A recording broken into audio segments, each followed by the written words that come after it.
నమస్తే చౌరస్తా న్యూస్ కి స్వాగతం. ముందుగా ముఖ్యాంశాలు. పార్లమెంటు శీతాకాల సమావేశాల్లో ఈ సిగరెట్ వివాదం కలకలం రేపుతోంది. ఆరోగ్యశ్రీ లిమిట్ ను 25 లక్షలకు పెంచాం. 104, 108 సేవలను మరింత పటిష్టం చేశాం. విడుదల రజని. అందరి అభిప్రాయం మేరకే పాకా సురేష్ ను మేయర్ అభ్యర్థిగా ఎన్నుకున్నామని కడప ఎంపీ అవినాష్. పార్లమెంటు శీతాకాల సమావేశాల్లో ఈ సిగరెట్ వివాదం కలకలం రేపుతోంది. లోక్సభలో బీజేపీ ఎంపీ అనురాగ్ ఠాకూర్, తృణమూల్ కాంగ్రెస్ మహిళా సభ్యులు సభలో ఈ సిగరెట్లు తాగుతున్నారని ఆరోపించారు. దేశవ్యాప్తంగా నిషేధించిన చట్టసభలో ఇలాంటి పనులు ఏంటని ప్రశ్నించారు. స్పీకర్ ఓం బిర్లా సభలోకి ఈ సిగరెట్లకు అనుమతి లేదని, ధూమపానం నేరమని, రాతపూర్వకంగా ఫిర్యాదు వస్తే చర్యలు తీసుకుంటామని తెలిపారు. సభలో ఎవరైనా సిగరెట్ తాగుతున్నట్లు దృష్టికి వస్తే చర్యలు తీసుకుంటామని హెచ్చరించారు. आगे के लिए आपका कुल बजट तटीयकरण के लिए देश भर के लिए क्या है? एक सर मैं व्यवस्था को लेकर आपसे सवाल पूछना चाहता हूं. देश भर में एक मिनट माननीय सदस्य मुझसे सवाल नहीं पूछ सकते. नहीं सर, आपसे आग्रह करने वाला आग्रह कर सकते हो, आपसे आग्रह कर सर भी ढंग से बिल्कुल सर, हाथ जोड़ के आपसे पूछ सर सदन की जानकारी के लिए है सर. देश भर में ई सिगरेट बैन हो चुकी है. क्या सदन में आपने अलाउ कर दी है? नहीं, कोई माननीय सदस्य को कोई भी सर टीएमसी के सांसद पी रहे हैं सर. टीएमसी के सांसद सर कई दिनों से लगातार बैठ के पी रहे हैं सर. कोई भी माननीय टीएमसी के सांसद पी रहे हैं सर. नहीं सर, आप चेक करवाइए सर. एक मिनट व्यवस्था सर, सदन में अगर सिगरेट पीना अलाउ कर दिया है. एक मिनट प्लीज. मैं सभी माननीय सदस्यों से पुनः आग्रह करता हूं, हमें संसदीय परंपराओं और संसदीय नियमों का अनुपालन करना चाहिए. कोई भी माननीय सदस्य कभी भी ऐसा कोई विषय मेरे पास आएगा तो निश्चित रूप से इस पर मैं निश्चित रूप से कार्रवाई करेंगे. Okay okay. नो आप माननीय मंत्री जी. ఆరోగ్యశ్రీ లిమిట్ ను 25 లక్షలకు పెంచాం. 104, 108 సేవలను మరింత పటిష్టం చేశాం. ఫ్యామిలీ డాక్టర్ కాన్సెప్ట్ తెచ్చి డాక్టర్ను ఇంటింటికి పంపాం. వైద్య రంగంలో జీరో వేకెన్సీ పాలసీ ద్వారా ఖాళీలను ఎప్పటికప్పుడు భర్తీ చేశాం. నెట్వర్క్ హాస్పిటల్స్ పెంచి ప్రజలకు వైద్య సేవలు దగ్గర చేశాం. విలేజ్ క్లినిక్స్ మొదలు టీచింగ్ హాస్పిటల్స్ వరకు కనెక్టివిటీ ఏర్పాటు చేశాం. ప్రజారోగ్యం కోసం జగనన్న ప్రభుత్వంలో ఇంత చేస్తే కూటమి ప్రభుత్వంలో ఆరోగ్య శాఖ మంత్రి మాట్లాడుతూ ప్రజలు ప్రభుత్వ ఆసుపత్రుల పట్ల విశ్వసనీయత లేదు అంటున్నారు. ఇది నేటి ప్రభుత్వం తీరు. విడుదల రజని, మాజీ మంత్రి చిలకలూరిపేట వైఎస్ఆర్సీపీ ఇన్ఛార్జ్. రెడ్డి గారు, ఈ రాష్ట్ర ప్రజల కోసం మా జగనన్న ప్రభుత్వంలో ఈ ఆరోగ్యశ్రీని దాని లిమిట్ని 25 లక్షల వరకు పెంచి 108, 104 సేవల్ని మరింత స్ట్రెంగ్తెన్ చేసి రిమోట్ ఏరియాస్లో, ట్రైబల్ ఏరియాస్లో కావాల్సినటువంటి అంబులెన్స్ని ఇంకా అందుబాటులో ఉంచి అవన్నీ టైంకి వచ్చేలాగా పనిచేసేలా చేసి ఫ్యామిలీ డాక్టర్ అని చెప్పేసి గవర్నమెంట్ డాక్టర్ని అవసరం ఉన్నటువంటి ఇంటికి పంపించి వైద్య సేవలు అందించారు. గవర్నమెంట్ మెడికల్ కాలేజ్ తీసుకురావాలని 17 గవర్నమెంట్ మెడికల్ కాలేజెస్కి శ్రీకారం చుట్టారు. జీరో వేకెన్సీ పాలసీ అని చెప్పేసి ఎప్పటికప్పుడు అనేక పద్ధతుల్లో డాక్టర్లు కావాల్సినటువంటి సిబ్బంది అందరినీ కూడా ఎప్పటికప్పుడు రిక్రూట్మెంట్స్ చేస్తూ వస్తున్నటువంటి రికరింగ్ అంటే కంటిన్యూస్గా వస్తుంది. ఖాళీలు అవుతున్నాయి, మళ్ళీ వేకెన్సీస్ వస్తున్నాయి, మళ్ళీ వాటిని భర్తీ చేయడము, ఎక్కడికక్కడ ఇబ్బందులు లేకుండా చాలా పద్ధతిగా ఈ రిక్రూట్మెంట్స్ అన్ని కూడా ప్లాన్ చేసి చాలా సీరియస్గా ఆఫీసర్లు దీని మీద పనిచేసేలాగా చర్యలు చేపట్టి దీన్ని మానిటర్ చేసుకుంటూ ముందుకు వెళ్ళాం. ఎక్కడికక్కడ ఆరోగ్యశ్రీని, నెట్వర్క్ హాస్పిటల్స్ని ఎంకరేజ్ చేసి వాటిని పెంచుతూ ఒక ఎకో ఫ్రెండ్లీ వాతావరణాన్ని వాళ్ళకి క్రియేట్ చేస్తూ వాళ్ళ ఇబ్బందులు ఎప్పటికప్పుడు ఏమైనా ఉన్నా కూడా సార్ట్అవుట్ చేస్తూ ప్రజలకు ఎక్కడా కూడా వైద్య సేవల్లో అంతరాయం కలగకుండా రైట్ ఫ్రమ్ విలేజ్ క్లినిక్స్ దగ్గర నుంచి పిహెచ్సీలు కావచ్చు, సిహెచ్సీలు కావచ్చు, ఏరియా హాస్పిటల్స్ కావచ్చు, డిస్ట్రిక్ట్ హాస్పిటల్స్ కావచ్చు, ఈ టీచింగ్ హాస్పిటల్స్ వరకు కూడా ఆ కనెక్టివిటీని మెయింటైన్ చేసి ప్రజలకు ఏ ఇబ్బంది వస్తే ఏ హాస్పిటల్కి వెళ్ళొచ్చు, ఎక్కడికి వెళ్ళి చూపించుకోవాలి, ఇమీడియట్గా ఎక్కడికి వెళ్ళాలి, తనకు బాధ అనిపించినప్పుడు, ఒక ఆరోగ్య సమస్య అనిపించినప్పుడు ఎక్కడికి వెళ్ళాలనేటువంటి సమాచారాన్ని కూడా రాష్ట్ర ప్రజలకు ఆ అవగాహన కల్పిస్తూ చేసినటువంటి అనేక గొప్ప కార్యక్రమాలు ఉన్నాయి. అనేక రిఫార్మ్స్ తీసుకొచ్చారు. ఇవన్నీ కూడా ప్రజలకు మేలు చేయాలి, మంచి ఆరోగ్యం కల్పించాలి అని చెప్పి ప్రజల కోసం నిరంతరం పరితపించే అడుగులు ముందుకు వేశారు. ఇక మనం చూస్తా ఉన్నాము, నిన్న అందరి అభిప్రాయం మేరకే పాకా సురేష్ను మేయర్ అభ్యర్థిగా ఎన్నుకున్నామని కడప ఎంపీ అవినాష్ రెడ్డి పేర్కొన్నారు. గురువారం జరిగే ఎన్నికల్లో పాకా సురేష్ను గెలిపించాలని కోరారు. ముద్దనూరు ఎంపీపీ అభ్యర్థిగా కొర్రపాడు ఎంపీటీసీని ఖరారు చేశామన్నారు. జమ్మలమడుగు నేతలతో మాట్లాడి నిర్ణయం తీసుకున్నామని అన్నారు. ముద్దనూరు ఎంపీపీ స్థానాన్ని వైసీపీ కైవసం చేసుకుంటుందని తెలిపారు. రాష్ట్ర ఎన్నికల కమిషను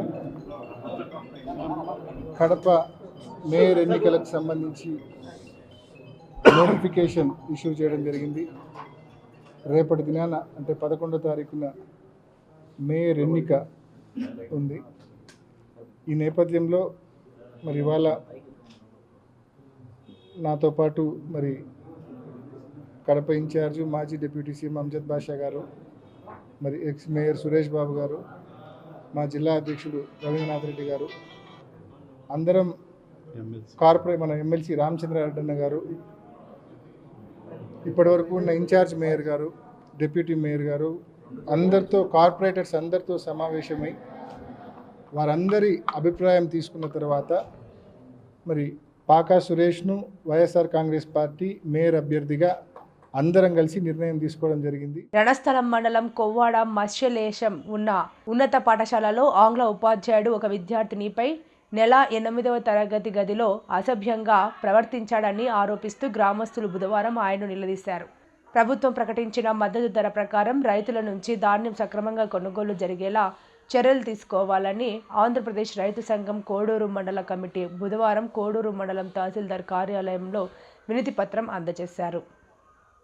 ఈ కార్యక్రమంలో రైతు సంఘం నాయకులు ఆవుల బసవయ్య, రేపల్లె యోగ ప్రకాష్, సింహాద్రి వెంకటేశ్వరరావు, బత్తిన రాజగోపాలరావు పాల్గొన్నారు.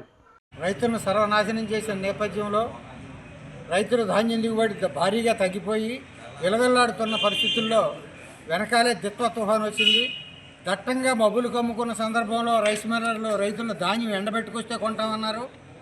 ఆ తర్వాత కొంచెం వెసులుబాటు కలిగిన తర్వాత ఇప్పుడు పూర్తిగా ఆరబెట్టుకుని 16-17% ఆరబెట్టుకొచ్చినటువంటి ధాన్యాన్ని ఇప్పుడు వద్దంటున్నారు రైస్ మిల్లర్లు. ఈ విధంగా ప్రభుత్వం ప్రకటించిన ప్రకారం రైస్ మిల్లర్లు కొనకుండా ఉన్నారు.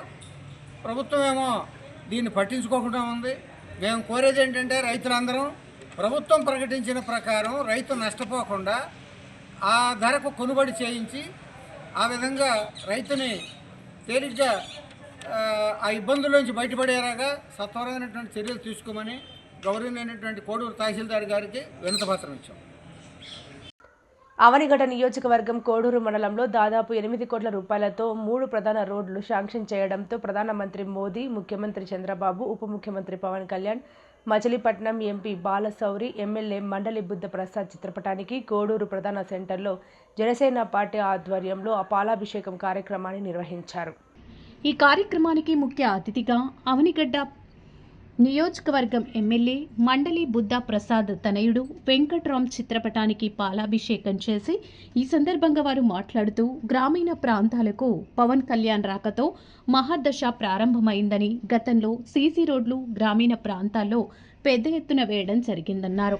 ఈ కార్యక్రమంలో జనసేన పార్టీ జిల్లా ఉపాధ్యక్షులు మత్తి వెంకటేశ్వరరావు, పెద్ద సంఖ్యలో జనసేన, తెలుగుదేశం పార్టీ నాయకులు, కార్యకర్తలు, అభిమానులు పాల్గొన్నారు. ఈరోజు అవనిగడ్డ నియోజకవర్గానికి మన ఉప ముఖ్యమంత్రి పవన్ కళ్యాణ్ గారు పంచాయతీరాజ్ శాఖ బాధ్యతలు తీసుకున్నాక ఆనాడు ఎన్ఆర్ఎజిఎస్లో వారు దగ్గర 30 కోట్ల రూపాయలు మన నియోజకవర్గానికి కేటాయించడం, ఆ తర్వాత ఎప్పుడు ఈ కూటమి ప్రభుత్వంలో ముఖ్యంగా మనం చెప్పుకోవాల్సింది ఏంటంటే అభివృద్ధి, సంక్షేమం ఏ విధంగా చూస్తుందో అభివృద్ధి కూడా అదే విధంగా సమానంగా రెండు కళ్ళులాగా చూసే ప్రభుత్వం ఏదైనా ఉంది అంటే అది కూటమి ప్రభుత్వం అని మనం చెప్పుకోవచ్చు. ఈ రోజున R&B రహదారులు గుంటలు పూడ్చేయడానికి, ఎందుకంటే పూర్తిగా నిధులు లేకపోయినా ప్రభుత్వం రాగానే గుంటలు పూడ్చేందుకు అనేక రోడ్లు ఆ రోజు ఇవ్వటం జరిగింది. అదేవిధంగా చాలా రోడ్లు కూడా ఇప్పుడు ఇందాక దేవనపల్లి వెంకటేశ్వరరావు గారు చెప్పినట్టు ఓటగొండం రోడ్ అవనివ్వండి, అలా అనేక రోడ్లు కూడా తర్వాత శాంక్షన్ చేయటం జరిగింది. అంతర్గత రోడ్లు కూడా ప్రతి గ్రామంలో కూడా NREGS ద్వారా సిమెంట్ రోడ్లు ప్రతి గ్రామంలో కనీసం 2 నుంచి 3 రోడ్లు చిన్న పంచాయతీల్లో కూడా వేసిన ప్రభుత్వం ఏదైనా ఉంది అంటే ఈ కూటమి ప్రభుత్వం అధికారంలోకి వచ్చాక చేసిన కార్యక్రమాలు. దాంతోపాటు ఈ రోజున పవన్ కళ్యాణ్ గారు, మన ముఖ్యమంత్రి చంద్రబాబు నాయుడు గారిని, అదేవిధంగా ప్రధానమంత్రి మన నరేంద్ర మోడీ గారు వీరి సహకారంతో ఈరోజు కేంద్ర ప్రభుత్వం నుంచి నిధులు తీసుకొచ్చి మనకి ఈ రోజున రాష్ట్రం మొత్తం కూడా రోడ్లు శాంక్షన్ చేయడం జరిగింది. అందులో ఎక్కువ శాతం మన నియోజకవర్గానికి కూడా కేటాయించినందుకు వారికి ప్రత్యేకమైన ధన్యవాదాలు తెలియజేసుకుంటున్నాం. ఈ రోజున మన పార్లమెంట్ సభ్యులు బాలశౌరి గారు, ఎందుకంటే వారు కూడా నిరంతరం దీని గురించి ఫాలోఅప్ చేసినందుకు వారికి ప్రత్యేకమైన ధన్యవాదాలు తెలియజేసుకుంటున్నాం. మన నియోజకవర్గానికి 6 రోడ్లకు గాను 14,57,00,000 రూపాయలు ఈరోజు శాంక్షన్ చేయటం వారికి ప్రత్యేకమైన ధన్యవాదాలు ఈ సందర్భంగా తెలియజేసుకుంటాం. ఈరోజు ఎన్ని రోడ్లు మనం శాంక్షన్ చేసినా ఇంకా చేయాల్సినవి చాలా ఉన్నాయి. ఎందుకంటే గత 5 సంవత్సరాల్లో వైసీపీ ప్రభుత్వంలో అన్నీ కూడా అభివృద్ధి కార్యక్రమాల్ని మొత్తం ఏమాత్రం ఒక్క రోడ్డు గురించి కూడా ఆలోచించకుండా ఆ రోజున్న ముఖ్యమంత్రి గారి నుంచి ఇక్కడ శాసనసభ్యుల వరకు ఎవ్వరూ కూడా పట్టించుకోకపోవడంతో ఈరోజు ఏ రోడ్డు చూసుకున్నా అన్నీ కూడా గుంటలమైనవి. అయినప్పటికీ మనం అనేక రోడ్లు శాంక్షన్ చేయించుకుంటాం కానీ పనులు ప్రారంభించుకుంటాం జరిగింది. చాలా వరకు పనులు పూర్తయిపోయినాయి. దాని తర్వాత ఈ రోజున మళ్ళీ శాంక్షన్ చేయడం జరిగింది. అయినప్పటికీ ఇంకా కొన్ని రోడ్లు ఉన్నాయి. ఎందుకంటే ఇంకా కొన్ని రోడ్లు ప్రపోజల్ పంపించడం జరిగింది. ఆ రోజున మన శాసనసభ్యులు మండలి బుద్ధప్రసాద్ గారు ముఖ్యంగా పరచివార్ రోడ్ అవనివ్వండి, అదేవిధంగా పెట్లంకది అవనివ్వండి, మోపిదేవి వెంకటాపురం కానీ ఇలా కొన్ని రోడ్లు ఇంకా కొన్ని పంపించున్నాయి కానీ ఈ శాంక్షన్ కాని పరిస్థితుల్లో ఉంది. ఎందుకంటే ఆర్థిక పరిస్థితి ఈరోజు మన రాష్ట్ర ఆర్థిక పరిస్థితి కొన్ని ఇబ్బందులు ఉన్నాయి. కేంద్రం సపోర్ట్ తీసుకుని ఈరోజు పవన్ కళ్యాణ్ గారు ఈరోజు తీసుకొచ్చి కొంతవరకు ఉపశమనం గురించి ఇవన్నీ ఇచ్చినందుకు వారికి ప్రత్యేకమైన ధన్యవాదాలు. ఈరోజు ఒకటి ప్రజలందరూ కూడా గమనించుకోవాల్సింది, గత 5 సంవత్సరాలు వైసీపీ ప్రభుత్వం పూర్తిగా ఈ రోడ్లని నిర్లక్ష్యం చేయటం వల్ల ఈరోజు ఏ రోడ్డు చూసుకున్నా కూడా ఏది కూడా అన్ని గుంటలమయం ఉంది. దాన్ని ఈ రోజున మళ్ళీ మంచి రోజులు తీసుకొచ్చే విధంగా ఈ కూటమి ప్రభుత్వం వెళ్తుంది. ఈరోజు ప్రతి విషయంలో అవనిగడ్డ మాజీ ఎమ్మెల్యే సింహాద్రి రమేష్ బాబు అసత్య ప్రచారాలు చేయడం తగదని నియోజకవర్గం యువ నాయకులు మండలి వెంకట్రావు అన్నారు. బుధవారం కోడూరులో మీడియాతో మాట్లాడుతూ కోడూరు అవనిగడ్డ ప్రధాన రహదారి కూటమి ప్రభుత్వమే పూర్తి చేస్తుందన్నారు. కానీ ఎమ్మెల్యే మండలి బుద్ధప్రసాద్ కమిషన్ల కోసం రోడ్డు నిర్మాణాన్ని అడ్డుకున్నారని మాజీ ఎమ్మెల్యే అసత్య ప్రచారాలు చేస్తున్నారన్నారు. కోడూరు అవనిగడ్డ రహదారి కాంట్రాక్టర్ సింహాద్రి రమేష్ స్నేహితుడు కాదా అంటూ ప్రశ్నించారు. ప్రతి విషయంలో ఈ రోజున మాజీ శాసనసభ్యులు సింహాద్రి రమేష్ బాబు గారు ఒక విషయం చెప్తాడు. కోడూరు రేడ్ ఏదో ఆ రోడ్డుని పూర్తి చేయించింది కూటమి ప్రభుత్వం. అయితే ఆ రోడ్డుని ఏదో కావాలని శాసనసభ్యులు కానీ వాళ్ళ తనయుడు నేను కానీ మేమందరం ఏదో ఆపి కావాలని ఏదో డబ్బులు తీసుకుంటానికి ఆటలకి ఇటుకి అని చెప్పి ఒక దుష్ప్రచారం ఒకటి సింహాద్రి రమేష్ బాబు గారు ఇప్పుడు కూడా చేస్తూ ఉన్నారు. అయితే మనం దాని గురించి ఇంతవరకు కూడా నేను మాట్లాడదలుచుకోవాలా. ఎందుకు అంటే ప్రజలకి తెలుసు బుద్ధప్రసాద్ గారు ఎలాంటి వ్యక్తి, ఆ కుటుంబం ఎలాంటి వ్యక్తి, వారు ఎట్లాంటి పనులు చేస్తారు, వారు ఏది చేయరు ఏది చేస్తారు అని ప్రజలందరికీ కూడా తెలుసు. ఆ ఉద్దేశంతో ఇంతవరకు ఎక్కడ కూడా మాట్లాడలేదు. కానీ అది ఒక్కసారితో వారు ఆపట్ల. ఈ రోజున ఏంటంటే గతంలో 2019లో ఇట్లాగే దుష్ప్రచారాలు చేసి అబద్ధాన్ని 10 సార్లు చెప్తే అది నిజమని ప్రజలు అనుకుంటారు అని ఆ రోజు 2019లో ఆయనకు ఒకసారి ప్రజలు గెలిపించడం జరిగింది. మళ్ళీ అదే ఫార్ములాని మళ్ళీ ఈరోజు మళ్ళీ మనం అబద్ధాన్ని 10 సార్లు చెప్తే జనం నమ్మేస్తారు అని చెప్పి అనుకుంటున్నారు. అది వారు ఇప్పటికైనా అర్థం చేసుకోవాలి. మీరు ఎలాంటి వ్యక్తి, సింహాద్రి రమేష్ బాబు ఎలాంటి వాడు అనేది ప్రజలందరూ గత 5 సంవత్సరాలు చూశారు. మళ్ళీ ఇంకొకసారి మీరు ఎన్ని అబద్ధాలు చెప్పినా ఈరోజు మీరు నమ్మేది. ఈరోజు కోడూరు విషయం, కోడూరు రోడ్ ప్రధాన రహదారి అవనిగడ్డ కోడూరు రోడ్ గురించి వారు అనేక మార్లు చెప్పడం జరిగింది. ఈ రోజున ఆ రోడ్ కాంట్రాక్ట్ మీ ప్రభుత్వంలో అప్పుడు ఆఖరిలో ఏదో ఎన్నికలు వచ్చేస్తున్నాయి, మనకు ఓట్లు పడవు అని చెప్పి ఏదో ఒకటి చేశారు. ఏదైనా కానీ ప్రజలకి మంచి కోసం చేశారు కాబట్టి మేము హర్షిస్తున్నాం. కానీ ఆ రోజు ఆ సబ్ కాంట్రాక్ట్ తీసుకుంది మీ స్నేహితుడు కావాలని దాన్ని ప్రారంభించకుండా దాన్ని ఆపుపెట్టింది మీ స్నేహితుడా కాదా ఆ వారి సబ్ కాంట్రాక్ట్ తీసుకుంది అనేది ఈరోజు వారిని ప్రశ్నిస్తున్నా. నిజంగా అంటే దానికి 2 కారణాలు అయి ఉండొచ్చు. ఒకటి, సింహాద్రి రమేష్ బాబు గారు ఆ పనులు పూర్తి చేస్తే కూటమి ప్రభుత్వానికి ఎక్కడ లాభదాయకం అవుతుంది అనే దాంతో ఒకటి ఆపుండొచ్చు. రెండో కారణం బిల్లులు రావేమో అని. ఎందుకంటే 2019లో ఎన్నికల ముందు ఆ రోజు తెలుగుదేశం ప్రభుత్వం అధికారంలో ఉన్నప్పుడు అనేక రోడ్లు శాంక్షన్ చేసింది. అయితే వీరు అధికారంలోకి రాగానే ఆ రోడ్లన్నీ కూడా రాష్ట్రంలోని కాపు సంఘాలు ఒక తాటి మీదకి రావాలని రాష్ట్ర కాపు జేఏసీ అధ్యక్షులు వాసిరెడ్డి యేసుదాసు పిలుపునిచ్చారు. గురువారం కాకినాడలోని కాపు కళ్యాణ మండపంలో ఏర్పాటు చేసిన కాపు తెలగ ఒంటరి బలిజ తూర్పు మున్నూరు కాపు రాష్ట్ర జేఏసీ ఆత్మీయ సమావేశం దాసు అధ్యక్షతన జరిగింది. ఈ సమావేశానికి రాష్ట్రంలో పలు జిల్లాలకు చెందిన కాపు జేఏసీ ముఖ్య నేతలు హాజరయ్యారు. ఈ సందర్భంగా దాసు మాట్లాడుతూ రాష్ట్రంలోని కాపు సంఘాలన్నీ ఒకతాటి మీదికి వచ్చి ఒకే మాటగా కొనసాగించినట్లయితే భవిష్యత్తు కాపులదేనని ఆశాభావం వ్యక్తం చేశారు. రాష్ట్ర కాపు జేఏసీ నాయకులు ఆకుల రామకృష్ణ, ప్రకాశం జిల్లా కాపు నాయకులు కాకుపాటి వెంకటేష్, అనంతపురం జిల్లా కాపు నాయకులు రాయల బాబులు, కాపు సద్భావన సంఘం గౌరవ అధ్యక్షులు బసవ ప్రభాకర్, చందు జనార్దన్లు మాట్లాడుతూ ప్రతి నెల 15వ తేదీన ఒక జిల్లాలో కాపు సద్భావన సంఘం ఆధ్వర్యంలో సమావేశం ఏర్పాటు చేయాలని సూచించారు. రాష్ట్ర జేఏసీ నాయకులు రామదేవు, సీతయ్య దొర, మల్లాడి విష్ణు, వంగ సత్యనారాయణ, జంక్షన్ బాబ్జీ, కోన ఉమేష్, కూరాకుల చిన్నబాబు, మావులూరి సురేష్ నాయుడు, గొల్లపల్లి లక్ష్మణరావు, మాధవరపు తిరుమలరావు, గుండు శ్రీనివాసరావు, వాసిరెడ్డి జ్యోతి కుమార్, దూళ్ల నాగభూషణం, కొప్పిశెట్టి శ్రీను, గంగిరెడ్డి వెంకటరమణమూర్తి తదితరులు పాల్గొన్నారు. ఈ కాపు తెలగ బలిజ ఒంటరి కులాల సమస్యల మీద గతంలో అనేక సార్లు ఉద్యమాలు చేసిన వ్యక్తులుగా వారి యొక్క ప్రయోజనాలు సాధించే క్రమంలో మరి పోరాడినటువంటి నాయకులందరూ కూడా ఈ రోజున కాకినాడలో ఈ ఆత్మీయత సమావేశం కింద వీరందరూ కలవడం జరిగింది. మరి గతంలో సాధించినటువంటి ఫలితాలు ఏదైతే ఉన్నాయో, 1 రిజర్వేషను, 2 కాపు కార్పొరేషను, విద్యా ఉద్యోగ అవకాశాల్లో వారికి సంబంధించినటువంటి ఫలితాలు, కాపు భవనాలు, విదేశీ విద్య, ఇలాంటి ప్రయోజనాలన్నీ కూడా గతంలో గౌరవ చంద్రబాబు నాయుడు గారి సారథ్యంలో సాధించడం జరిగింది.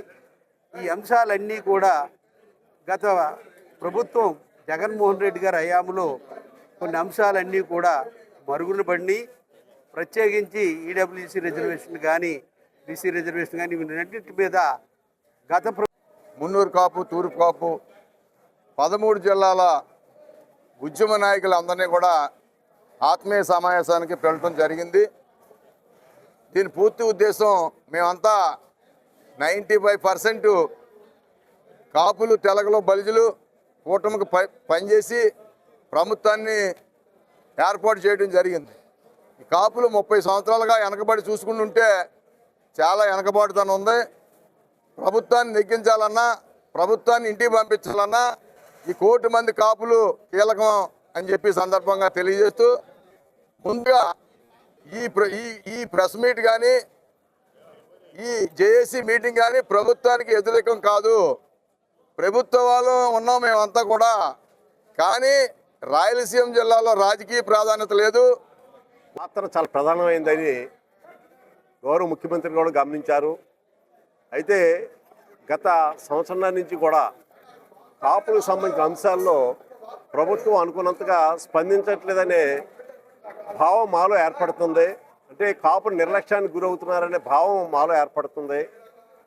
చంద్రబాబు నాయుడు గారు 14-19 మధ్యలో కాపుల యొక్క వాస్తవ పరిస్థితులను వారు దృష్టిలో పెట్టుకుని సానుభూతితోటి కాపు కార్పొరేషన్ ఏర్పాటు చేయడం కానివ్వండి, ఎఫ్ కేటగిరీలో కాపులకి రిజర్వేషన్ కల్పించడానికి ప్రయత్నం చేయడంలో కానివ్వండి, ఈడబ్ల్యూఎస్ కింద కాపులకు రిజర్వేషన్ కల్పించాలని సత్సంకల్పంతో ఈడబ్ల్యూఎస్లో ఉన్న 10%లో 5% కాపులు ప్రత్యేకం కేటాయిస్తూ బిల్ నెంబర్ 14/2019 శాసనసభలో అమలు చేసి దాన్ని గెజిట్ పబ్లికేషన్ చేసి 8/3/2019 జీవో 45/19 వారు జారీ చేశారు. దాన్ని అమలు చేస్తూ దురదృష్టం ఏంటంటే తర్వాత వచ్చిన ప్రభుత్వం పంటలో అధిక దిగుబడికి మునారా అమ్మోనియం సల్ఫేట్ గుళికలు అత్యుత్తమం. రైతులు తాము పండించే వ్యవసాయ ఉత్పత్తుల్లో అధిక దిగుబడి సాధించేందుకు మునారా అగ్రో టెక్నాలజీస్ రూపొందించిన అమోనియం సల్ఫేట్ రసాయన గుళికలు ఎంతగానో ఉపయోగపడుతుందని మునారా అగ్రో టెక్నాలజీస్ సంస్థ మేనేజింగ్ డైరెక్టర్ సిఎస్ఆర్ నాయుడు తెలిపారు. సంస్థ ఉత్పత్తి అమోనియం సల్ఫేట్ గుళికలను వ్యవసాయ సహాయ సంచాలకులు కె దుర్గాలక్ష్మితో కలిసి ఆవిష్కరించారు. ఈ సందర్భంగా ఆయన మాట్లాడుతూ అధిక దిగుబడి, నాణ్యత, తక్కువ వ్యయంలో తమ ఉత్పత్తులు వెదజల్లేందుకు కరిగించుకోవడానికి అనుగుణంగా 50 కేజీల బస్తా 795 రూపాయలకే అందుబాటు ధరల్లో లభిస్తుందని అన్నారు. ఆధునిక సాంకేతికతతో తయారైన యాంటిక్, బ్లాక్ గోల్డ్ లాంటి ఉత్పత్తులు ఇప్పటికే అందించడం జరిగిందన్నారు. ఈ కార్యక్రమంలో మండల వ్యవసాయ అధికారి సిహెచ్ సత్యనారాయణ, సంస్థ zonal manager G Govindarao, HR head Chandrasekhar, logistic head VVL Narasimharao, regional manager P Sivaram, సంస్థ ప్రతినిధులు పాల్గొన్నారు. ఎక్కువ అందుబాటులో కావాలి అన్నీ అయిన తర్వాతనే ఇప్పుడు ప్రోడక్ట్ తీసుకొచ్చాం. అంటే రేటు కూడా బయట దానికి మీ దానికి తక్కువ. మిగతా వాళ్ళ మార్కెట్లో మీరు చూసుకోండి. మిగతా అమోనియం సల్ఫేట్కి ఎంఆర్పి ఎక్కువ. నేను చెప్పడం బాగోదు, ఎవరిని కూడా వేరే విధంగా అనము. ఎంఆర్పి తక్కువ రేట్కి మీరు అనొచ్చు. తక్కువ రేట్ అంటున్నారు, బాగా హై క్వాలిటీ గ్రాన్యులర్ ఫామ్ అంటున్నారు, ఏవి బటిల్స్ ఉండవు. ఇవన్నీ ఏంటంటే ఈ టెక్నాలజీ తీసుకొచ్చారు రైతుకి ఏంటి సరసమైన ధర ఉండాలి, క్వాలిటీ ఉండాలి. ఆ గుర్తుల రూపంలో ఇవ్వడం అనేది మొట్టమొదటిసారి భారతదేశంలో ఇచ్చారు. భారతదేశంలో మొట్టమొదటిసారి అంటే సబ్సిడీ అమౌంట్ అదే వస్తుంది. ఎక్కువ అందుబాటులో కావాలి అన్నీ అయిన తర్వాతనే ఇప్పుడు ప్రోడక్ట్ తీసుకొచ్చాం. అంటే రేటు కూడా బయట దానికి మీ దానికి తక్కువ.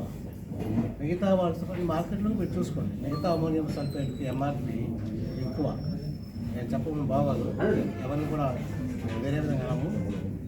ఎంఆర్పి తక్కువ రేట్కి మీరు అనొచ్చు. తక్కువ రేట్ అంటున్నారు, బాగా హై క్వాలిటీ గ్రాన్యులర్ ఫామ్ అంటున్నారు, ఏవి బటిల్స్ ఉండవు. ఇవన్నీ ఏంటంటే ఈ టెక్నాలజీ తీసుకొచ్చారు రైతుకి ఏంటి సరసమైన ధర ఉండాలి, క్వాలిటీ ఉండాలి. ఆ గుర్తుల రూపంలో ఇవ్వడం అనేది మొట్టమొదటిసారి భారతదేశంలో ఇచ్చారు. భారతదేశంలో మొట్టమొదటిసారి అంటే సబ్సిడీ అమౌంట్ అదే వస్తుంది. అలాగే ఇది ప్యాడీకి కూడా వాడుతున్నారు. కొంత వాడిన ఫార్మర్స్ కూడా బాగుంది అంటున్నారు. మేము అంటే ట్రయల్స్ చేసాము, ఇది తయారు చేసేటప్పుడు చాలా బాగుందని చెప్పడం జరిగింది. ఇది కూడా మన ప్రాంతంలో కూడా రైతులు వాడి ఎలా ఉంటుందో చూద్దాం. ఇది మేము కూడా ప్రాక్టికల్గా ఇప్పుడే చూస్తున్నాం కాబట్టి అంటే రైతులకు ఉపయోగపడే మంచి ప్రోడక్ట్ని తయారు చేయడానికి అర్థం జరిగింది. అలాగే ఇది మంచిగా సక్సెస్ అవ్వాలని కోరుకుంటూ ఈ అవకాశం ఇచ్చినందుకు ధన్యవాదాలు తెలుపుకుంటున్నాను. వార్తలు ముగించే ముందు ముఖ్యాంశాలు మరోసారి.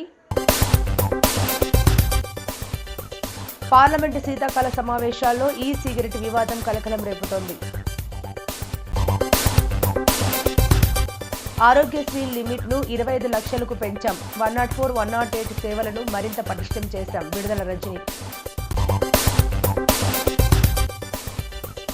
అందరి అభిప్రాయం మేరకే పాకా సురేష్ను మేయర్ అభ్యర్థిగా ఎన్నుకున్నామని కడప ఎంపీ అవినాష్.